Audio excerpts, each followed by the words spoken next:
We'll begin. This is going to be a little different today. So welcome everybody. Um, and we don't have a guest today other than moi. I am your guest today. And I just thought we've been doing this now for what, 9 months? And kind of the first phase of our program for this podcast was to interview a sampling or a lot of the people who have been interviewed in the book, which has been wonderful. And just I'm so grateful to everyone for their generosity and sharing. And it's really made this rich and bring the book to life, really, to have interviews with the people who are written about in the book, to see their actual faces and hear from them is delightful. And Debbie's one of those here today.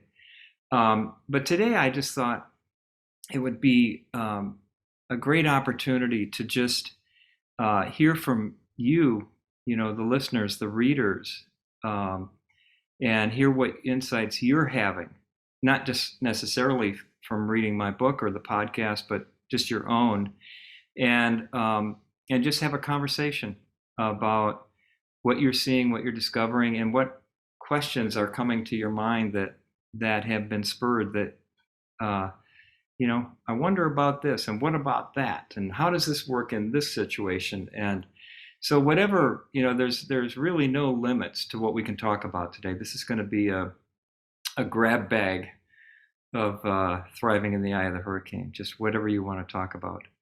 So I am excited to let people know that I'm finally doing my first in-person book signing tomorrow after all the time of COVID and no book signings in bookstores and people social distancing and all of that.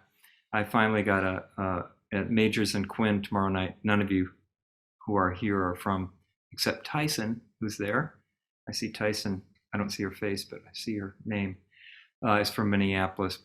So I'm really looking forward to that. I'm going to be interviewed by a psychiatrist, Dr. Henry Emmons, who's a wonderful guy, good friend of mine, and a former student of mine who's a pretty well-known psychiatrist in this neck of the woods. And he's a author of many books, The Chemistry of Calm and The Chemistry of Joy.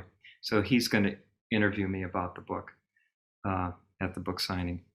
But I just want to really throw it open to you. Hi, Joseph. Welcome. We've got a really big Floridian representation here. We have 1, 2, 3, 4 people out of the group that are from Florida. So either they need a lot of help down there or they're very enlightened. One of the two. I don't know. So welcome to all of you. Does anyone want to kick it off with a question or a comment or an insight? Yes. Hey, thanks a lot, Joe. Just for people that don't know me, my name's James, and I've had an opportunity to work with Joe for the bigger chunk of a decade now, actually. And I first met Joe at a recovery center. And the irony is that I was working with the recovery center, but the fact is I was recently in recovery. So, but being in my first year of recovery, I was experiencing a lot of anxiety and really having a lot of trouble with the spiritual nature of the steps and all that kind of stuff. And they just handed me Joe's book, The Serenity Principle, and I started reading it, and then I had a chance to actually meet Joe and talk to him at the facility. And ever since then, I've really tried to have sort of a, I'm not saying a meld of the two, but the 3 principles sometimes gives me I'm really grateful to have this opportunity because I have a very hard time putting spiritual things into words. And I consider the principles to be spiritual in nature. And I just, I wouldn't mind hearing a little bit about how you blend the principles with people that have been experiencing the 12 steps or exposed to the 12 steps. That's It took me a long time to get to that Yeah. question, but that's what that's my question. That's a great question, James. And James, you and Ann are both been so great to help me technologically, and we wouldn't have this podcast without you guys. And just how what a delight it's been to work with you in all different ways to get the word out about the three principles in my work and stuff. So thank you. But that's a great question. And actually, our next podcast is going to be with a wonderful man from Morocco whose name is Omar Ben Mossa. And he's just an extraordinary coach, teacher. He's Muslim, and he's particularly interested in the spiritual nature of the three principles and bringing the three principles to the Muslim community, but also having dialogue and conversation with people who are Jewish in Israel and Christian and people of all faiths, seeing how the three principles helps them have an experience of the spirituality behind their religions. And I love listening the other day to Rabbi Shaul Rosenblatt talking on one of the webinars, and he said, you know, in religion, we have religion, and then we have religion is there to point us to our own spiritual connection to the divine, to God, to have that experience. But he said, in a sense, Judaism and a lot of religions, instead of pointing people to a spiritual experience for themselves, have become a replacement for the spiritual. And so it's become what you look to and try to follow rather than directing you to your own experience.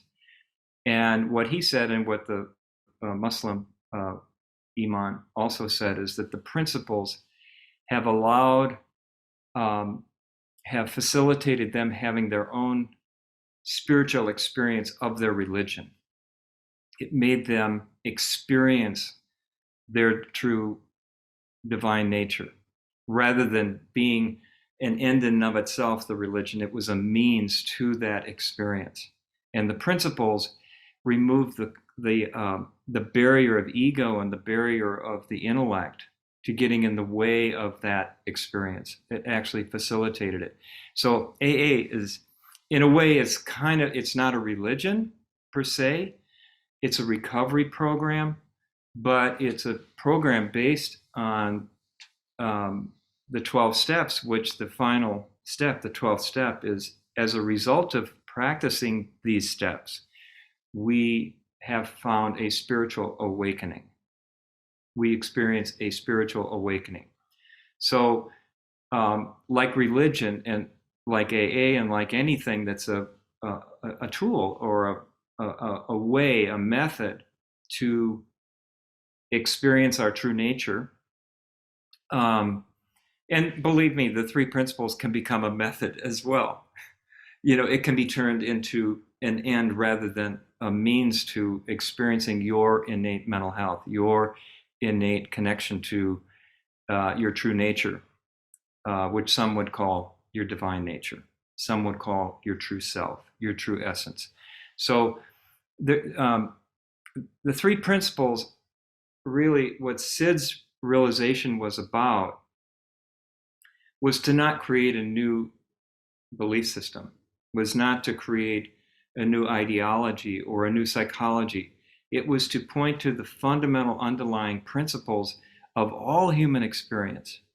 What's behind the scenes of every religion, every scientific discovery, every new thing that's ever been created in this world of form came from the power of mind, thought, and consciousness, including the 12 steps of AA, including all religions. So the principles are so fundamental. They're so at the formless heart of everything that comes into this world. They're just a kind of a description of the formless. And so and in many ways, people really struggle with, well, what are the three principles, and how come I can't remember the three principles? And and they try to intellectualize the three principles like they're a concept, but they're not. It's like gravity. You can't see gravity, can you? It's a principle. It's the principle of uh, um, how the physical world works. It describes a force, an invisible power that you can see the effects of. If you drop an apple from the tree, it falls to the ground because the ground is heavier than the object. That's a principle that turned into a large scientific formula. But the principle existed before the discovery of it. The three principles have always been there, long before Sid had his experience and then his articulation of that experience through what's now known as the three principles. Um, but it's not a religion, and it's not really even a psychology. It's a description of what has already existed and put into some words to point people to what's already within them, what they're using 24/7. So when you get hey, James, when you get a deeper understanding in the moment that you're caught up in your thinking and you're having a thought attack, maybe you're having an urge to use drugs or alcohol, or maybe you're just depressed and you don't have that serenity feeling.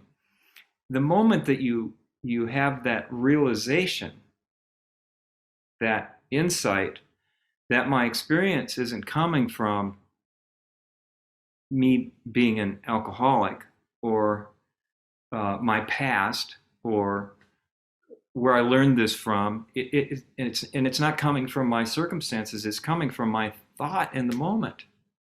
And when you wake up to that, it's like waking up from a nightmare, and in the middle of the nightmare where your sheets are all torn apart and you're all wet from sweat, and all of a sudden you realize, oh my God, it's just a dream. And when you have that realization, it falls away. It's, oh, thank God, it was just a thought. It was just a dream. But because we're human and we have a mind and we have a brain and we have the power to think, we often are not conscious that what we're thinking about is not what's causing us to feel the way we're feeling. It's how we're using the gift of thought to think about what we're thinking about that's giving us the experience. So that's huge. In my life, my addiction was worry and fear. I was a fearaholic. I drank it every day, 24/7. I woke up in the morning with my first drink. I would be worried about what was going to happen during the day, and if I didn't have anything, I'd make something up. And I had no idea that wasn't coming from what I was worrying about, my money, my relationships, what I was going to do that day. It was coming from my unconscious awareness that I was thinking this experience into existence. And as soon as I began to realize the source of my experience from the inside, I became more conscious. And as I became more conscious of me in the act of creating my experience more and more of the time, my thought habits and patterns began to fall away. They had less intensity. There was more room for the moment, for presence, for serenity. And serenity is the antidote to relapse. Serenity is our natural state of mind, is who we are, minus all the thinking that we do to cloud it up. So when a person realizes that, if they're a religious person, they're going to have a deeper understanding of the biblical scripture. They're going to have a deeper understanding of the minister or the priest's words. They're going to have a deeper impact of their meditation practice or their mindfulness or being in nature or whatever your thing is, the more that you are conscious that you are the creator of your experience, not in a judgmental way, but in just a, oh, there I go again.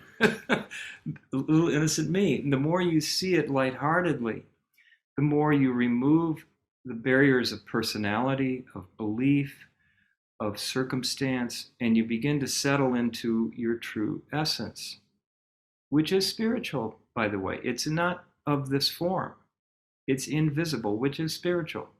So, whatever that life force that's in us, that breathes us, that beats our heart, that's consciousness. That's the essence of who we are, before and after form. And so, as we wake up more often, it becomes easier to catch oneself as you go astray off into habitual thinking, negative emotions, relapse into the desire to use, and then relapse. So to me, it's a perfect deepening. And locally in our recovery church, we have a group that's a combination of the 12 steps and the three principles, because they are a perfect blended. People who come to the health realization group, they call it, get more out of their Al-Anon meetings or their AA meetings or their SA meetings or whatever, because they have a deeper understanding of mind. People who go to church get a deepening of their religion, a deepening of their experience from their rituals or going to church or mass or whatever. So that's kind of a long answer, but I think it's going to really fit well into our next podcast, because Omar is going to talk about his work in bringing imams and rabbis and priests and ministers and all these religious people together who have a common understanding of the principles, and talking about how that has enhanced their theology, their rabbinical school, seminary, how it's deepened their religious practices.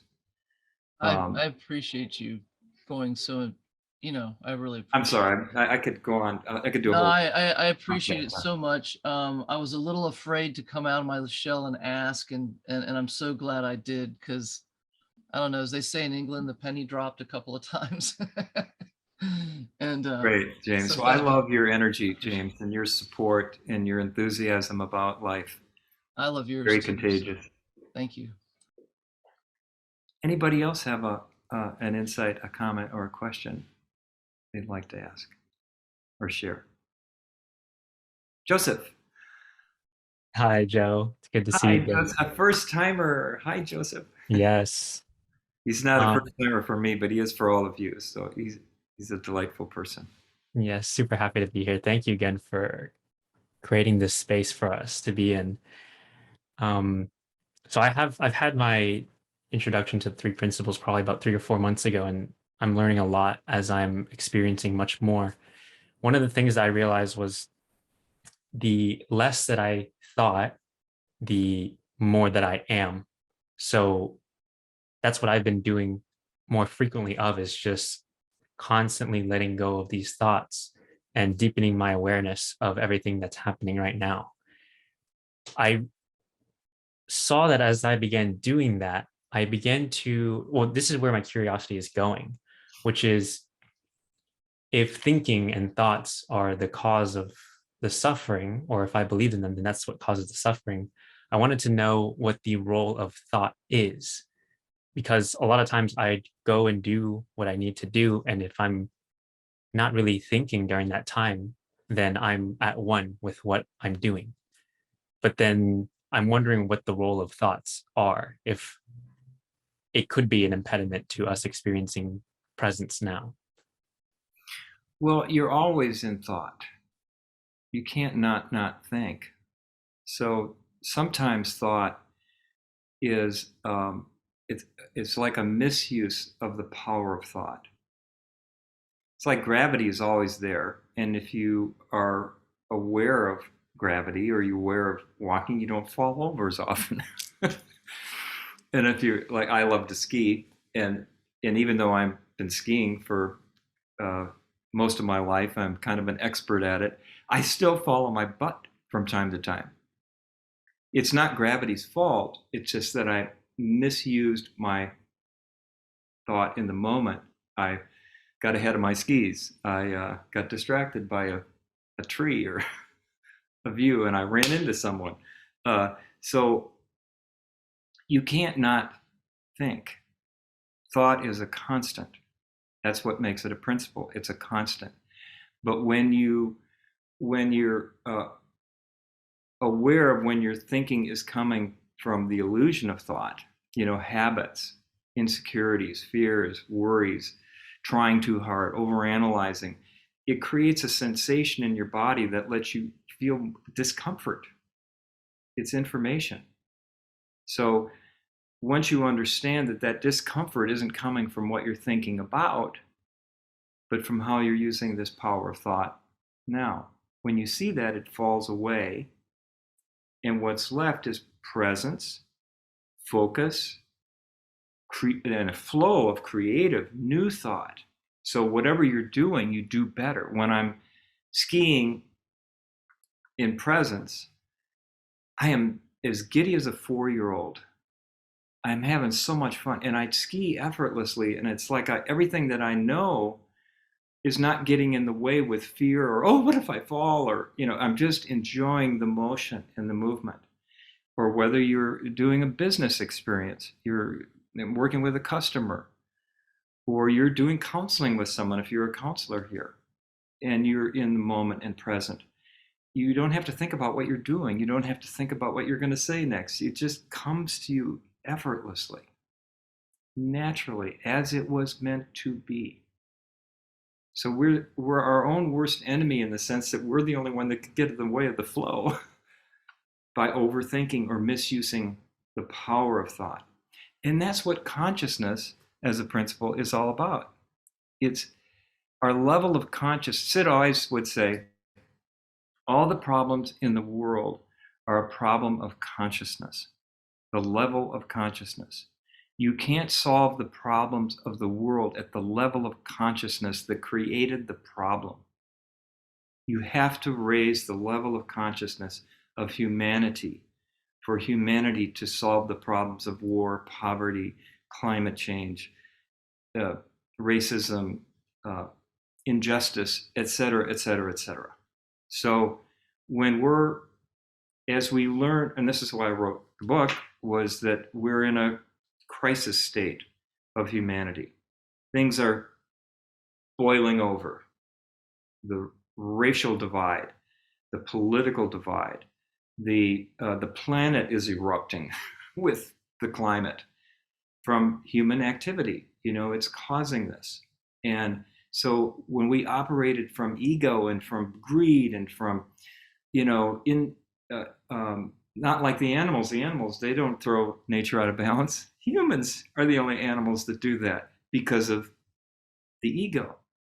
So when we can recognize and operate more from this state of the true essence of who we are, we perform right action in the world.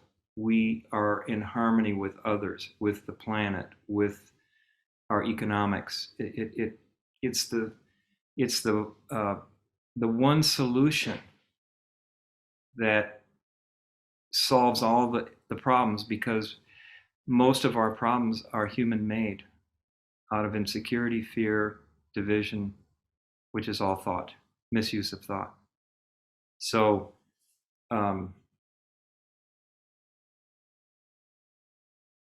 you're like Joseph, so many things with you that have changed for you kind of as a byproduct of your understanding, your health, your business, your the way that you operate in life.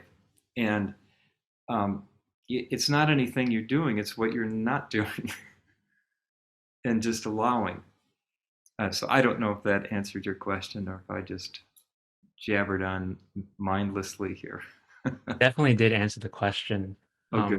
Because that's essentially what I was working on realizing was just, was it the thoughts or is it just the thinking about the thoughts, like our perception of it is essentially what causes, I would say, like the distress, the frustration, the fear, the Yeah. anxiety, all of those things from it.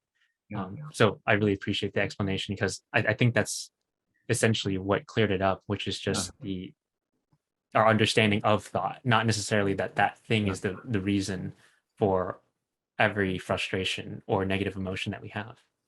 Well, there's a part two to that question, Joseph, and that's that when your mind clears of erroneous thought, unnecessary thinking, we are left with something we can absolutely count on to guide us in life, and that's insight or wisdom, the voice of our true essence.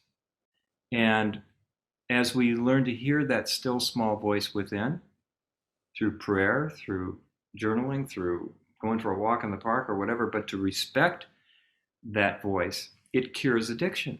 I just reviewed a book yesterday. A guy wrote about his recovery. This is a guy who had just a horrendous addiction to cocaine and mostly alcohol, but cocaine, meth, you name it, anything that would change his thinking, he ingested, and and then for some reason, as he was about to commit suicide and jump off of a bridge because he couldn't stop the battle in his mind between I shouldn't drink, I should drink, oh don't drink, yes I want to have, that battle was always going on. He couldn't shut up the the raging voice in his head unless he got into a blackout. It was the only way it stopped. And then quit working. And so he decided to just end it all, and jumped off a bridge. And as he jumped off the bridge, he felt totally free. But in a split second, a police officer who happened to be walking by grabbed him by the jacket and caught him and saved his life. And in that moment, it was like a miracle. And he had this realization that I'm here for something, for some purpose. And that was his beginning change. And he tried lots of things to help him in his sobriety, but that was his turning point. And he then found out about the three principles, and it helped him see that what was missing is that all his life he had this little voice inside that was telling him what not to do and what to do, but he always ignored it because it was coming from him. And he just listened to the other voices, what everybody else was telling him to do, and he didn't trust himself. But when your own personal thought system clears, what's left is wisdom, inspiration, insight, and guidance. And from there, everything's taken care of. It's just amazing how, like when I'm doing this, I don't have to think about it. If I'm writing, I don't have to think about it anymore. I don't have to worry about it. If I get out of my way, it just happens. And that's how we're designed. We're designed perfectly for insight and for guidance from within. And when we learn to trust that still small voice of wisdom and discern it from the voice of our ego, we in Christianity you find that the righteous path. I don't know what they call it in Buddhism. Maybe they call it the same thing. I don't know. But every religion has a name for that. That you're walking in grace. I love that. I think Taoism has it. They call that like the Tao, which is the way essentially. Which is, it's so funny to see how all of it interconnects. And what I just heard from what you were saying really shifted so many things for me, because I noticed that it's not the thoughts themselves, but the source of the thoughts, which is what we're meant to look towards. So like beyond that, which is universal mind, like that's the true wisdom. That's the true awareness. That's true consciousness, which is, it comes via thought. But a lot of times I'll get confused and think the thought is the thing. But then when I look beyond it, and like Sid said all the time, which is look for the feeling. And the feeling goes beyond the thoughts, goes beyond the words. And that's why it's so difficult, like James was saying, it's so difficult to explain the spiritual nature of things, the true essence of it, because it can't quite be captured in words, in the verbalization of it. These thoughts are just, or words are just signposts to the truth, but not the actual truth. Right. Exactly. Thank you. They're a pointer. It's like that old Hindu saying, don't look at the finger, look at what the finger's pointing to, the moon, or something like that. I think I totally bastardized that, but anyway, sorry. No, it was the We stories. often look at the words instead of what the words are pointing to.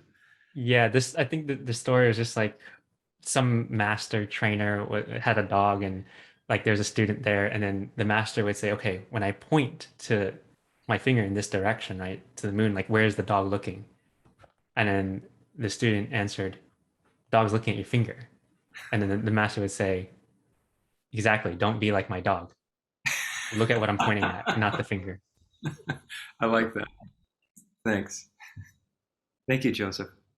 Anne, you have your hand Thank up. you. Yes. Am I muted or anything? Let me No, see. you're good. Okay, well, what I wanted to talk to you about is so many of the things that we talk and examples that you use are on large issues of big life issues. But we just finished Valentine's Day, and you're in a relationship with another person who's involved in the three principles. And I wanted to know what examples or experiences you've had where you've seen the three principle applied in the relationship world Well, of don't go away, Michael. Come here. couples. She disappeared as soon as you asked that question. I haven't gone away. I can hear it. I'm just trying to get to hear it better. Oh, okay. Because Well, I why don't don't you have a- why don't you come and sit next to me Oh, for this question? Okay, Here's another rocker right here. I don't. I've often been told I'm off my rocker, but I'm not now. I'm on my rocker. I do want to apologize for being so active, but my sound isn't working. So I tried to set up where I would be close to listening through the door, So but she that didn't can work. keep me honest with this answer. Okay, I'll was have it- to really I watch couldn't what I say. quite. I really wanted to hear a question. That's why I started moving in this direction. You want to repeat the question? Yeah, Ann? go ahead, Anne. Sure. I was referencing the fact that we've just come through another Valentine's Day, and while so many of the topics we talk about are importantly world changing, there is that world that we all live in within the relationships we have. And you both practice the three principles, and so I'd like to know what your examples are of applying it within your life, or if you have examples, Joe, of people with whom you've spoken and how they've applied it within their relationship. So the question is really about the three principles as it applies to the one-on-one relationship you have with a person you care about most. Do you want to answer that, or you want me to answer it? We can both talk about it. Go for it, Joey B. Oh, sorry. You'll chime in. I'll chime She in. calls me Joey B. Yeah. So now you're seeing That's between she you're and seeing me. the real Don't tell relationship. everyone. I'm trying. Yeah, I'll try to be professional. Go for Well, that's it. okay. I call him Joey Boombots. Okay, there you go. So, to me, my profession prior to learning the three principles was I was a family therapist, a marriage counselor. And the way I did it then, before I learned the principles, was that I would teach people how to learn how to fight, how to communicate, work through the past, talk about their resentments. What? Never mind. But it was a very arduous, painful, long-term process of working every issue through, skill development, but mostly focused on the past. And for me, what the three principles have done as a marriage counselor and as a man who's married to a woman, still to this day, because I met Michael the same day I met Sid Banks. Yes. In Florida, by the way, for you Floridians, in Miami. I went to hear Sid Banks, and I met Michael 4 hours before I met Sid. And we fell in love immediately. So I'd have to say the principles have had a pretty big impact on my marriage with Michael, to say the least. And without the three principles, I doubt we'd still be married. Oh, Because we couldn't be more different. we're very different. We would have just, We would have killed each other or divorced. well, I figured we would just wandered off. That would be more my style. We'd just go on about other things and that'd be it. We would have a good agreement about that. But we could have killed each other. It's possible. But so for me, realizing that my reactions aren't coming from her, that she doesn't have the power to create my experience, that's something that I have a responsibility for. It really levels the playing field in a sense that when you see where emotion comes from, and it helps you settle down into a more clear mind that is less reactive. Not that I don't have reactions still to this day, not that I still don't get upset with my wife, Michael, who I love dearly, from time to time because we see things so differently, but opposites attracted in our case. And so the more that we're able to keep our bearings when we do have our challenging times as a couple, the principles help us to kind of rebalance. So first of all, so we can see where our experience is coming from, not the other person, but from how I'm experiencing it. Secondly, that puts me in a position to listen better to what she's actually saying rather than what I'm projecting on what I think she's saying. So communication improves. And third, to know that in our heart of hearts, we love each other always. That never goes away. And that the only thing that can get in the way of that love is a misunderstanding, a need to better understand each other. And so when we can really listen, and I'm not perfect at listening either, she can attest to that, but I can catch it more often when I'm not, I can be more present. And all of that has allowed me to kind of be in the ring with her and not get hurt and not be so hurtful, to be to navigate the ups and downs and the moods of daily life. You know, like to this day, if we go in the kitchen, I go in the kitchen and the cupboard door is opened or a drawer is open, it used to just bug the hell out of me. And my family, everybody always closed the cupboards and the drawers. You pick up whatever mess you made. She grew up in a different environment, a different set, and so for a long time it bugged the hell out of me. She could just close the damn door. What's the difference? You know, I have this resentment or bother. And one day, it took a few years, but I finally realized I could just shut the door. What's the problem? We're different, so what? And that took so much angst out of our marriage for me on my end. With just seeing that was the bother was coming from me, not her. And so that's a real practical. You know, other couples here probably don't have anything that ever bothers you about your mate, but in our case, we did. I'm kidding. It's a fairly human thing. So the couple people have their hands up here. I don't. Well, Michael, you haven't. Why am I yet. here? I thought I was supposed to keep You are. Yes. tabs on you. Yep. Keep me honest. Number one, he does leave the cabinet doors open sometimes and his clothes on the floor, but he's never known that. Oh, she's gonna keep me honest. Yeah. Mhm. So, True. It's true. anyway, and usually, yes, when I'm cooking, I do. But we have our own little things. I think probably the answer for me would be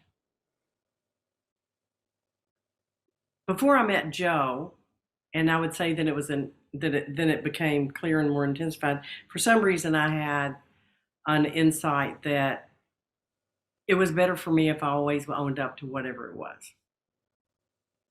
And so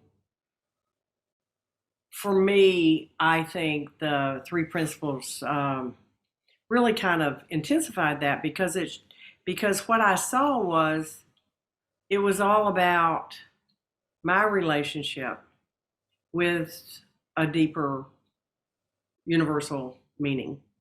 And with that, when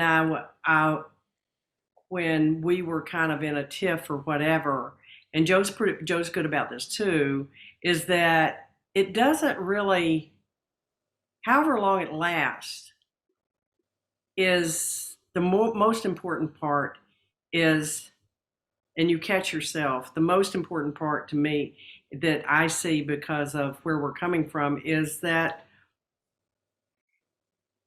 we finish with whatever our little thing is as quickly as possible, and we get over it really fast.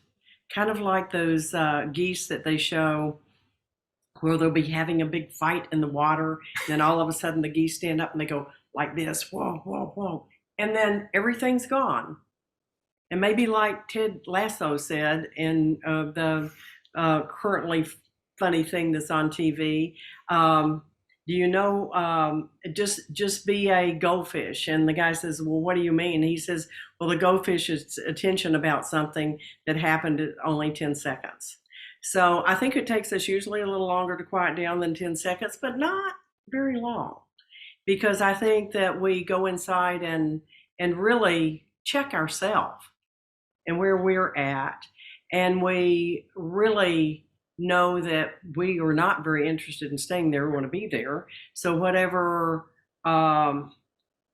we take our responsibility for our part, whatever thing that we need to really have a realization about, that's the most important thing. I mean, it's like, okay, where am I off? It's like, what is it? You know, why do I have this much energy on this? And so I think that we still have our things, our comings and goings. And I think, you know, we find that in our other parts of our life too. But we still have our things, but we get over it fast because we're not interested in the mistake or the problem or the misunderstanding as much as we're interested in what is it that we can learn from it or how we can move forward. But we just don't want to be there. It's no fun. Yeah. And so, and we know it's optional. So it's no fun. So I think that we have our stuff. We get crazy. We get in a weird mood. But we know but on some part of us right here in the background is like, hey, I'm really in a weird mood.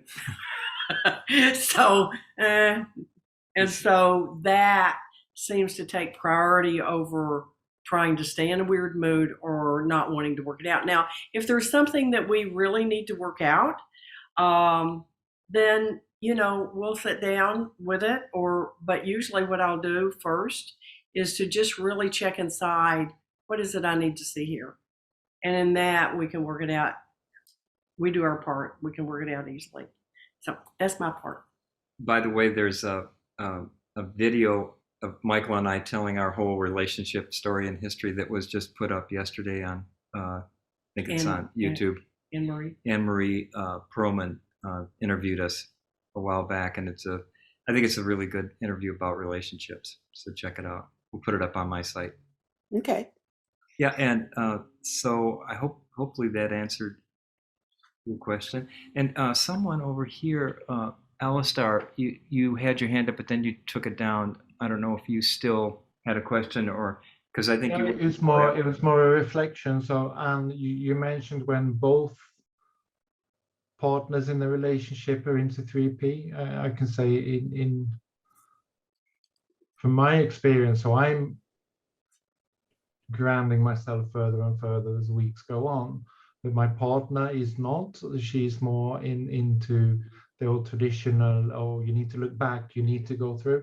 But I think it's helped us dramatically because one, I see myself differently in the relationship, so I, can be more honest and open regarding certain things like, hey, let's not take this now, let's take it later. Whereas before I would take it now and I'd be in that rage, and then rage creates rage, and it's like a chain reaction.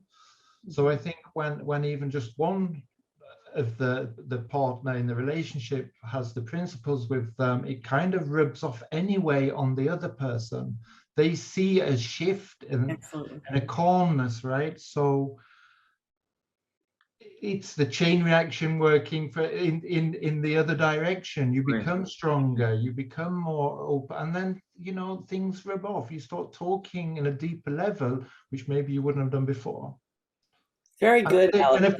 And of course, they see the difference. They say, hey, a year ago you would have been up the wall. Why? How can you be so calm now? No, that's really good, because James and I are partners as well, and every now and then we'll get in a situation, and just last week James was saying, here I am, part of the three principles, and I wanted to be on the ledge, and you just walked me right off.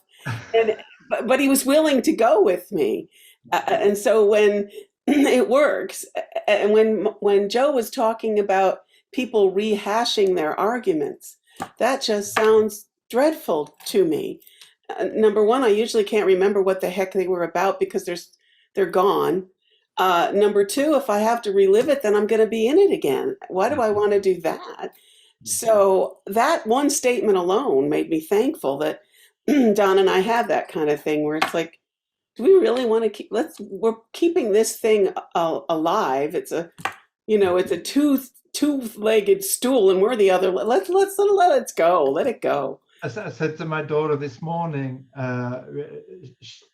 she was up in her head, and I was just like,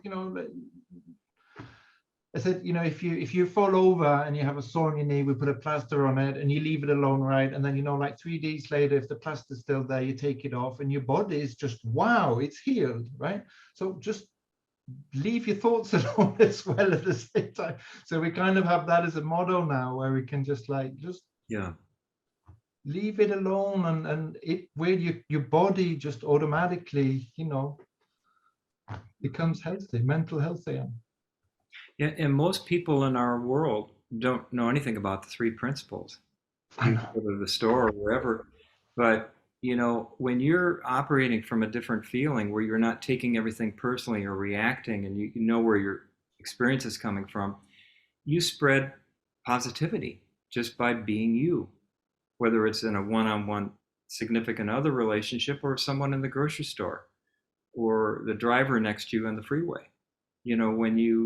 When you flip them off, you get one reaction, and when you do this, you get another reaction. So it depends on where you're coming from, what you're putting out and getting back in the world. So when you change, the whole world changes. Most definitely, I completely agree. I mean, even on a smaller scale, sitting in a meeting, I think people start looking towards me. If they see me getting agitated, they'll be, oh, okay, that's how cute, we were allowed to get agitated. So it's like kind of, I saw it clearly on Sunday.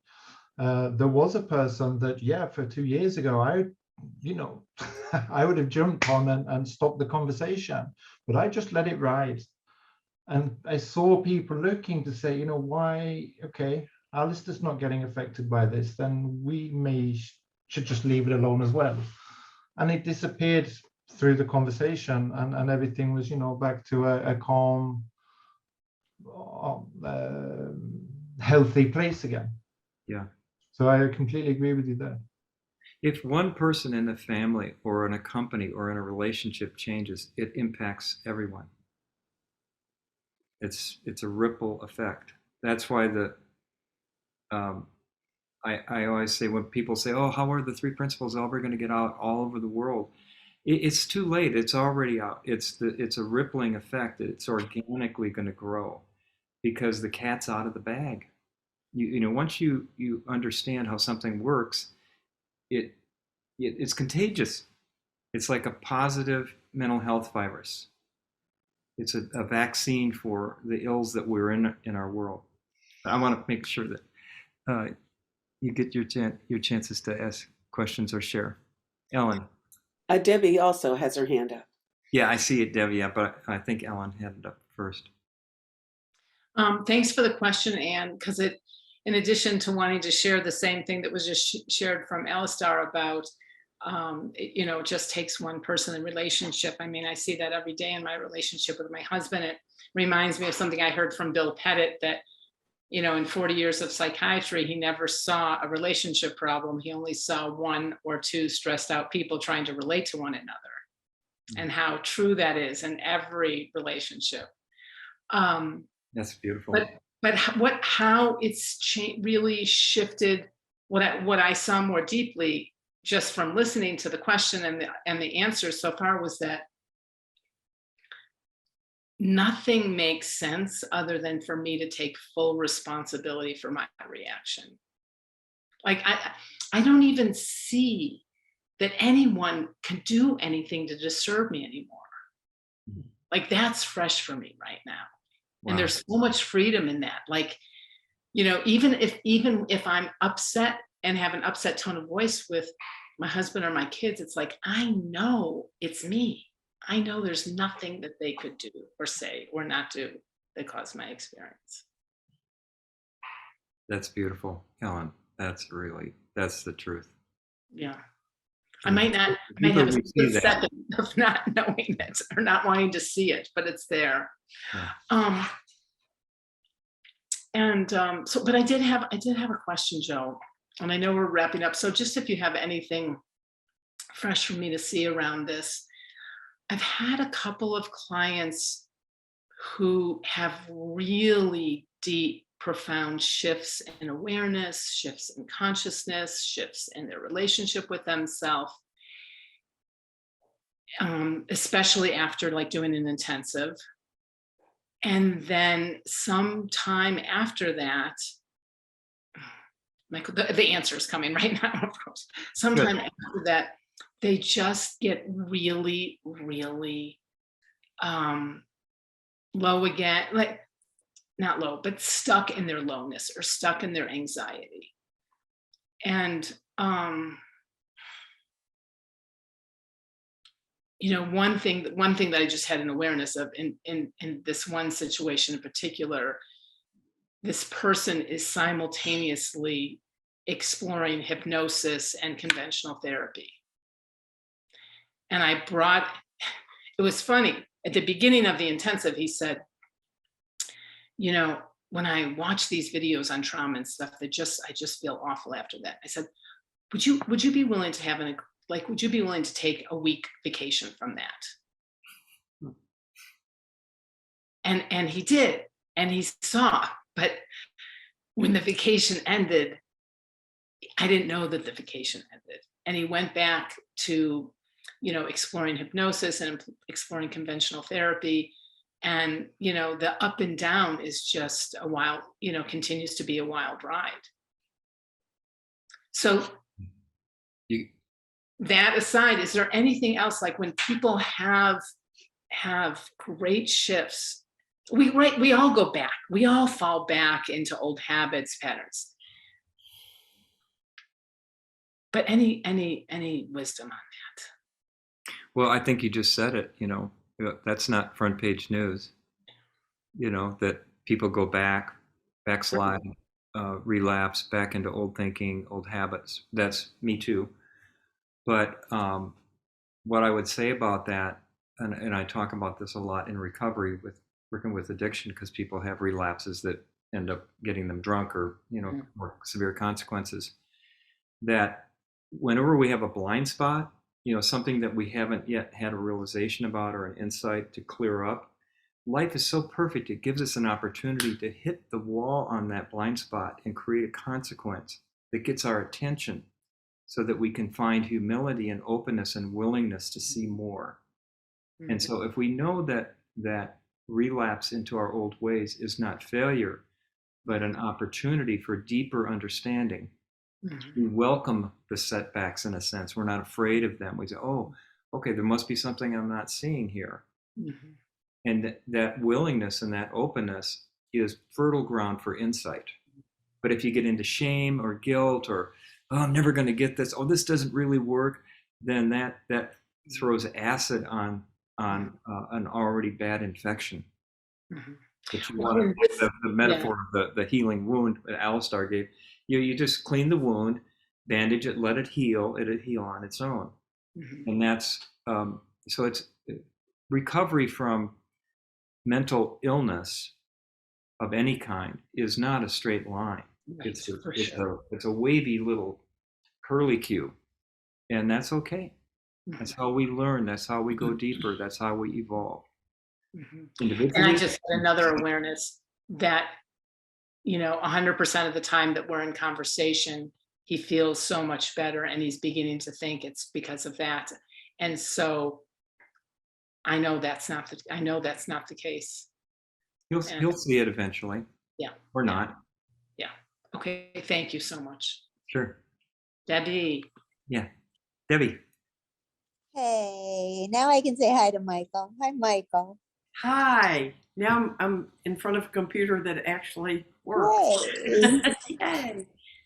This was fabulous today. And what stood out to me the most today, and I see this so much in my own walk, is, and you said it, Joe, and some other teachers don't. Sometimes it's through prayer. Sometimes it's through journaling. Sometimes it's through the 12 steps. Where is wisdom guiding you? Hmm. It's not, I do nothing, but I let wisdom guide me. And sometimes wisdom guides me to do nothing and let it settle. Other times it'll guide me to pray, to write out a surrender prayer, to go for a walk. That's all wisdom. And I so love that. And even, in regards to what Ellen was sharing, wisdom can guide you sometimes to trauma therapy. For me, EMDR was a game changer for trauma. I was guided and led to that. So I love when for me the principles really point to discerning between the voice of wisdom and the voice in my head. Mm-hmm.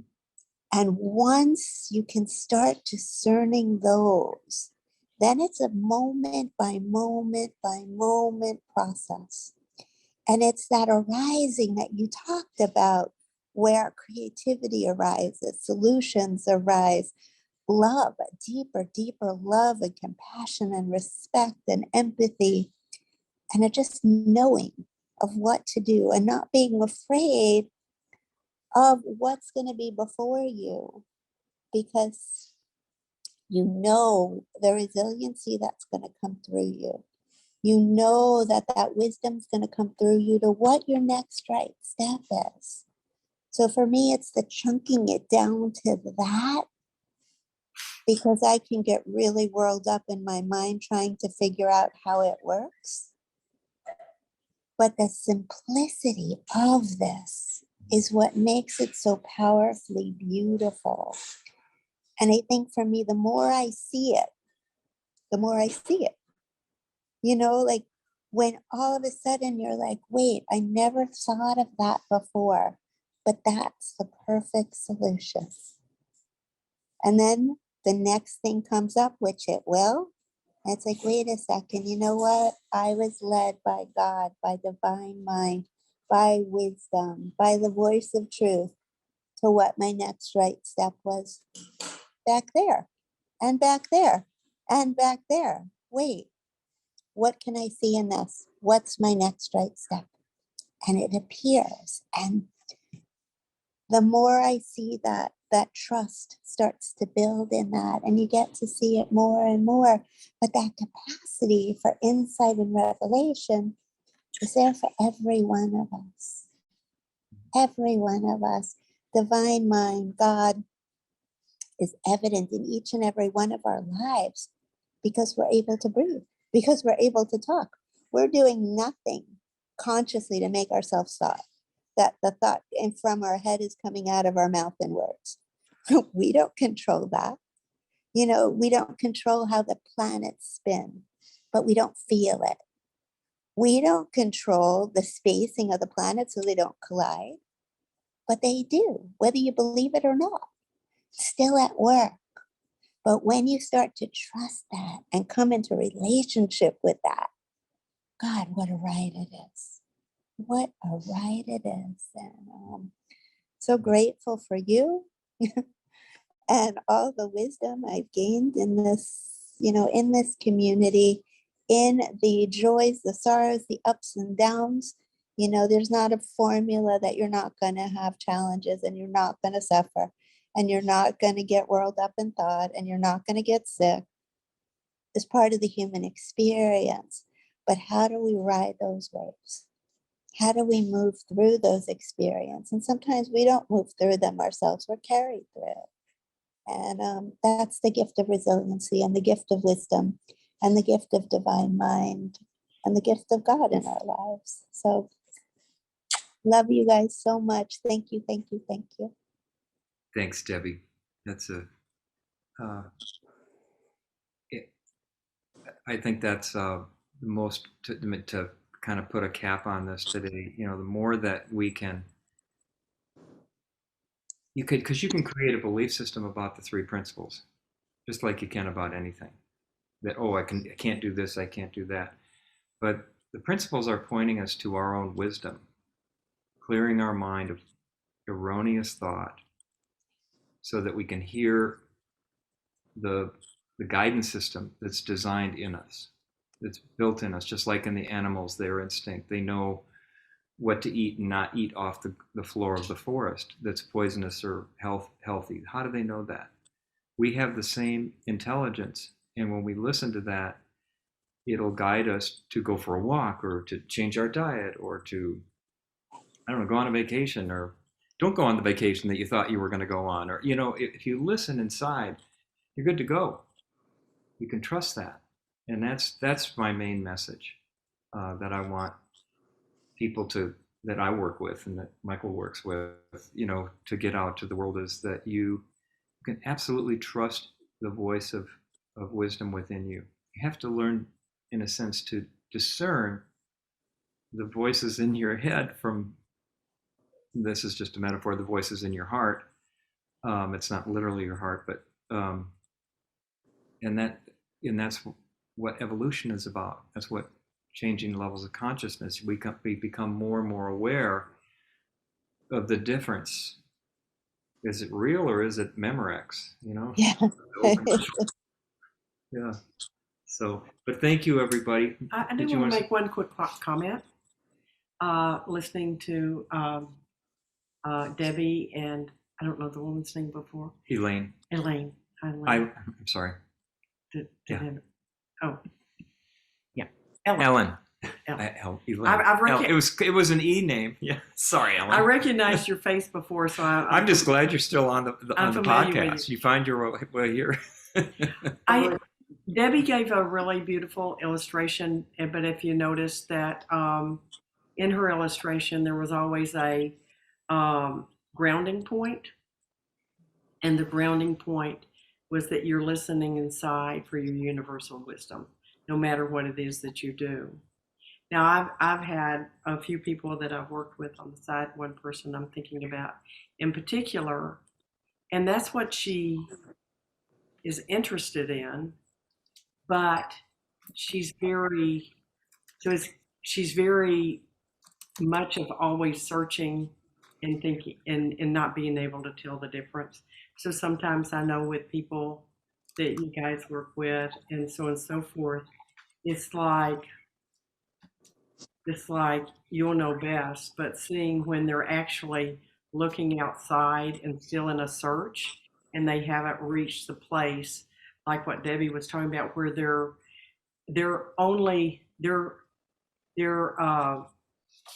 important grounding is always to go within, that's their only one way, one point. And in that, you know, when they get more familiar with that, then they are able to tell that they've gone off into the same habit, the same searching mode of looking outside, which looks really good, if they kind of make a nice frame around it. But as Debbie talked about, what you noticed is her point was always going inside. And so I think that sometimes that's always a good thing for us to catch if we're looking outside or if we're looking inside. Well, I know we're over time. Want to Oops. respect everybody's time. Sorry that But, I jumped in. That's with all you. right. That's okay. So thank you again, and I'll look forward to maybe seeing you next time with Omar Ben Mosa, and talking about how the principles really help unify the religions and spirituality in the world. Because he's so if you're interested in that, or other people are, please join us. And if you're here in Minnesota, like I think only Tyson is here in Minnesota, maybe I'll see you tomorrow night. Thank you, everybody.